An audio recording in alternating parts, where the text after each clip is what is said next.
అనురాగాన్ని పంచుతూ అమ్మగా, ఆప్యాయతని పంచుతూ భార్యగా, అభిమానాన్ని పంచుతూ అక్కగా, అపురూపమైన చెల్లిగా, అమూల్యమైన కూతురిగా, ఇలా పుట్టిన దగ్గర నుంచి ఎన్నో విభిన్నమైన పాత్రల్ని విజయవంతంగా పోషిస్తూ ఎన్నో కుటుంబాలకు ఊటగా నిలుస్తున్న, అండగా నిలుస్తున్న ప్రతి మహిళకి ఈ అంతర్జాతీయ మహిళా దినోత్సవం సందర్భంగా నా తరపు నుంచి శుభాకాంక్షలు తెలియజేస్తున్నాను.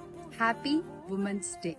అలాగే ప్రతి మగవారి విజయం వెనుక ఒక ఆడవారు ఉంటారు అన్నది ఎంత సత్యమో, ఈ రోజున ఎంతో మంది ఆడవాళ్లు బయటకొచ్చి ఎన్నో రంగాల్లో అంతరిక్షానికి సైతం వెళ్లగలుగుతున్నారు అంటే వారి వెనకాల కృషి చేసేటువంటి మగవాళ్లు కూడా ఎంతో మంది ఉంటారు.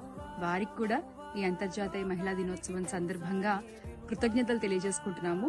ఎందుకంటే ఇంతమంది మహిళలు బయటకొచ్చి పనిచేస్తున్నారు అంటే, వాళ్ళ యొక్క రంగాల్లో ఉత్తీర్ణులు అవ్వగలుగుతున్నారు అంటే దాని వెనకాల ఎన్నో కుటుంబాలు ఉంటాయి. వాళ్ళందరికీ కూడా నా తరపు నుంచి big thank you and once again happy women's day.